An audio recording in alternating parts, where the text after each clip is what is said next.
Moving on to the Pacific Division, let's start with our Kings. Sacramento, buttoned up, put the suit and tie on. Sacramento Kings now. What can I say about the Kings that hasn't already been said? Well, we know that they've been in a playoff drought longer than the city of Los Angeles has been in a drought for water. And just like over LA, just like Sacramento, the water mark is high right now. They are overflowing with playoff hopes. It's been bleak for this fan base. We know that. For so damn long. And now it feels like it's sort of over, you know? It feels done. Monty McNair has done wonders. He needs to be extended. His decision-making quality, very high.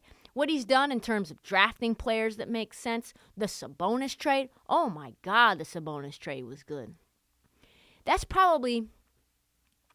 Sabonis trade's probably the definition, if you look into a dictionary, of what the NBA was hoping trades would look like. Mutually beneficial for both sides, makes both players better, makes both teams better as a result of said trade, right? My God, both teams, both players flourished because of this trade. They just beat the Lakers last night in Staples.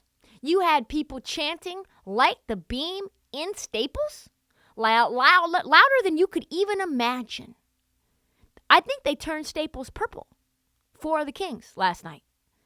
And that win over the Lakers turns the Kings into the 3 seed in the West. The 3 seed. Let me say that again. The Sacramento Kings are currently the 3 seed halfway through the season. That's cute, 10 games in. We're more than 41 games in right now, folks. And they are the 3 seed. They were 66-1 at one point just to win the Pacific Division. They are now plus 125 to win said division. Wow. They are the leader in the clubhouse to win that division. Honestly, incredible. Keegan Murray, we'll talk about him. He's been okay. He's not somebody that has outperformed expectations. I think he's going to be a good piece for them. He's been up and down. He had 10 rebounds against the Lakers, which is very important for his development. He looks like he's going to be a fan favorite as well. He already is. Malik Monk has been adding a lot in terms of bench scoring, like a little microwave. Obviously, his connection with De'Aaron Fox down the stretch, with them going to Kentucky together, being best friends, that's worked out like a charm. Harrison Barnes has turned back the clock, turning into Warriors. Harrison Barnes. Kevin Huerter has still been cave-on, even though he's a little out of shape on back-to-backs. And Fox, of course, as we know, Fox is an all-star. Sabonis is an all-star. This team's really good. If they can get a backup big at the deadline, someone who can help them in non-Sabonis minutes, someone who can pass, someone who can rim protect. Man, what they have done, though, at 25-18, they're 7 games over 500. 7 games! Insanely good. I just can't believe it. Moving on to our Dubs. They get a C-. About 2 weeks ago, they probably would have gotten a D+. They're going to be okay. We know that. The Dubs are fine. The Dubs are always fine. But at the halfway mark, we just cannot consider this a success in any real way. Let's be honest. Steph has missed time. Jordan Poole has been up and down. The role players they had, Gary Payton, he's gone. Otto Porter, he's gone. Nia Bialica, however you're saying it, you know what I'm saying. He's gone, playing in Europe. Klay Thompson, though, bright spot. He's getting better. Much more balanced scoring, much more balanced shooting in terms of his actual weight distribution. He's taking more set shots, moving off the ball, getting easy buckets. So he's been really good. He's been actually sort of a surprise in terms of this team. Steph Curry's injury, I thought maybe they'd go 2-8 while he was out. They actually played pretty well. They weathered that storm in a way that I think was very surprising. But we are worrying about this team in a way where you say, okay, knowing that I think they're going to be fine, can I also simultaneously say that there's some fundamental issues here? And I think the answer is yes.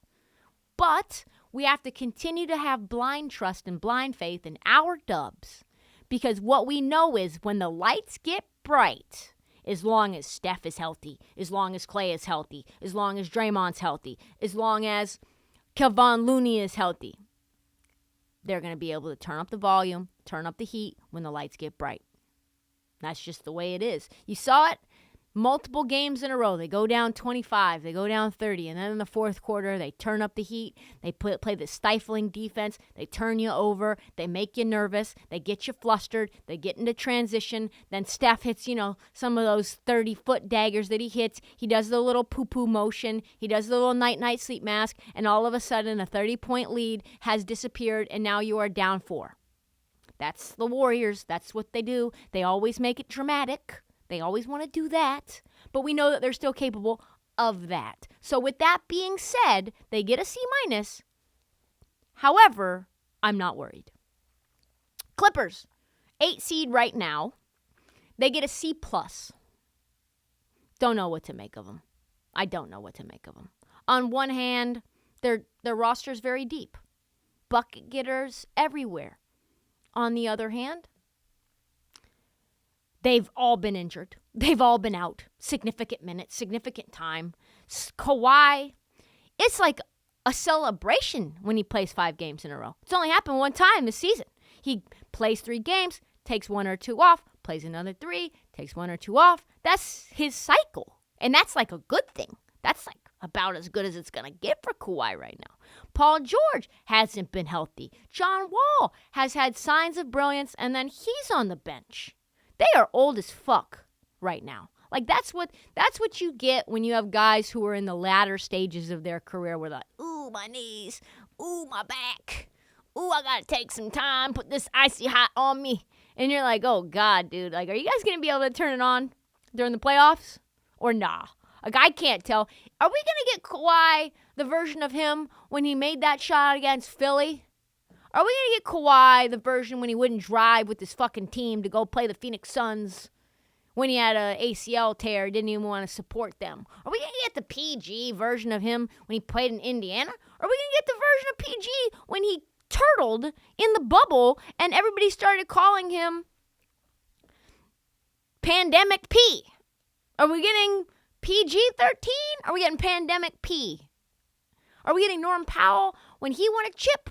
Are we getting Norm Powell from Portland Trailblazers when he's doing absolutely dog shit? See what I just did there?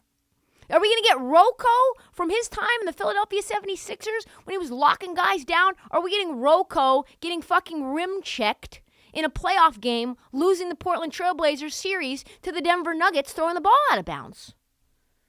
What are we getting? Are we getting Luke Kennard when he takes this team out of the doldrums when they're down 26, helps them win a game just based on bucket after bucket after bucket? Or are we getting Detroit Pistons Luke Kennard where he's just getting waived? What version of, speaking of guys getting waived, what version of Reggie Jackson will we get in the playoffs? Are we getting Mr. October or whatever they call him, Mr. September? Or are we getting Mr. Send Your Ass Home? They could use something. They're going to probably make a move. Steve Ballmer's got unlimited money, so I imagine something's going to happen. Probably a trade with one of the bottom feeders, and they just get automatically better. Bojan Bogdanovic would help them quite a bit. Detroit Pistons are doing absolutely nothing, as you guys already know. Let's move on to the Phoenix Suns. They get a D-. They get somewhere between a D- and then like sort of a B because they've all been fucking hurt. Things could not be going worse. When the Sacramento Kings are curb stomping you to win your division, curb stomping. They are just not a good team right now. They're 21-24. But culturally, they're even worse than that, right? Like they are. It started when, let's be honest, Robert Sarver was just spitting out racial slurs faster than his name was Trysta. You know, he just giving it to you fast, like he was on a Kanye West track. Like that was what Robert Sarver was doing. It all blew up when DeAndre Ayton wanted to get paid, and they were like, "No, you're from the Caribbean. You're too soft. Try to get another deal, and we'll see if we have to match it." And then he goes out and get a deal, and they begrudgingly match it. Right? It becomes toxic then when Jay Crowder's like, hey, I'd also like to get paid. And they're like, still, no, we don't want to pay anyone. He goes on strike. Then Cam Johnson goes out for an indefinite period of time. He's going to be back, but how's he going to look? Then you get CP3 on his vegan-ass diet, breaking down, busting down like it's the playoffs when it's still week 4. You got Cam Johnson, or Campaign, excuse me. He's been hurt. Devin Booker, where's he been? On a milk carton. He's been out 16 games since December 11th. Probably won't see him for a while.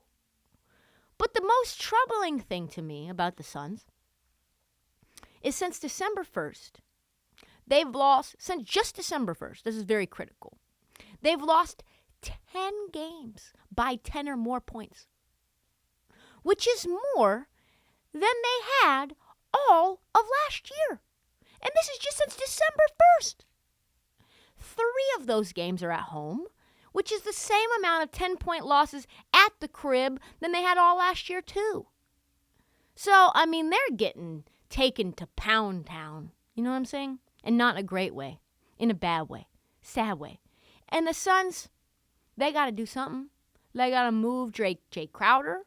Got to do that. I don't even know if anyone's going to do that because they know that the Suns are so down bad. He's probably going to have to waive him or get him for just lose him for nothing.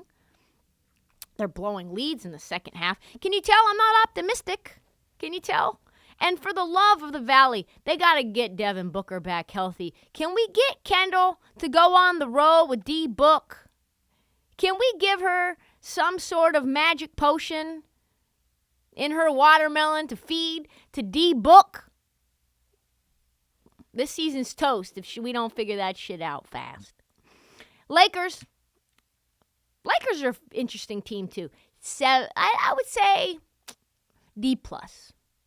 D+ for the Lakers. Maybe a C-. It's actually like kind of a positive grade because it should be an F based on what they did and what they've done and what they continue to do. And we know they're not going to move anybody.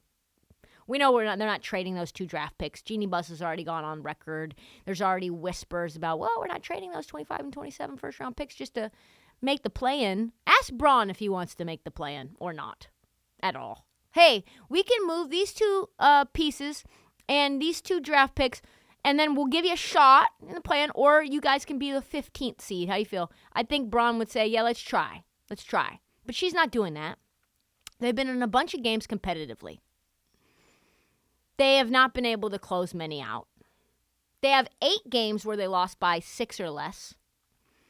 But the thing that makes this all quite troubling is how good LeBron's been throughout it all. He's been insane. I have never seen anything quite like LeBron James in year 38 of his natural life. He is about to break what we thought was an unbreakable record. He is 300 points short of Kareem Abdul-Jabbar's all-time scoring number, which, let's be honest, is the only reason LeBron James is still a Laker. Because he wants to break it in purple and gold. Let's be real. He's averaging more points per game right now and last year than in any 2-year stretch in his 20-year career. Think about that. He's averaging more right now and last year than in any 2-year stretch ever in his entire career, in his peak of the best, goated Miami Heat years, those peak Cleveland years where he's putting the team on his back. No, what he's doing now, better than that. He's averaged 29.4 per game from 2005 to 2007. And he's averaging 30.1 between 2021 and 2023. You know those like commercials we've seen where it's like Braun versus Father Time? People are making fun of them because they're corny, but they are true. LeBron James is undefeated right now against Father Time. He's getting better, which is not what's supposed to happen. We've only seen this from Tom Brady, and that was like a swan song, and maybe Roger Clemens, but let's be honest. Do I really need to say anything more about Roger Clemens? that maybe discredits the fountain of youth. AD was playing an MVP level ball before he got hurt. I have to mention because I think it's very important for you to know in case you forgot. He did twist his ankle midair, in the air. He sprained his ankle, not on the ground. I've never heard of that before. So the things that happen to AD continue to literally break the rules of physics. So we'll say that. If you want to call that a mystery, if you want to call that a coincidence, if you want to call that just him being brittle, whatever you want to say, it's all true. And of course, Russell Westbrook has been really good off the bench. As a sixth man of the year candidate, he's probably going to win it. There's no more consistent prop bets to take than Russell Westbrook over 14.5 points. He just does it. He's a triple-double machine off the fucking bench. Austin Reeves, he's getting small star votes, even though he doesn't deserve them. And even Dennis Schroeder has had some good games on a veteran minimum contract. They're doing what they can. It's sad over there. They're poor. They're poor. Jeannie Buss doesn't have anybody else. She's getting her decision-making advice from Linda Rambis. It's bad. It's bad right now. And they have LeBron James. They'll only be okay and be able to salvage if that they make the play-in tournament and maybe make a little run. Do it their upside is what the Pelicans did last year. And think about how bad that is. So, they're 3 games under 500, but yet so are the Suns. So, not all bad grades are bad grades.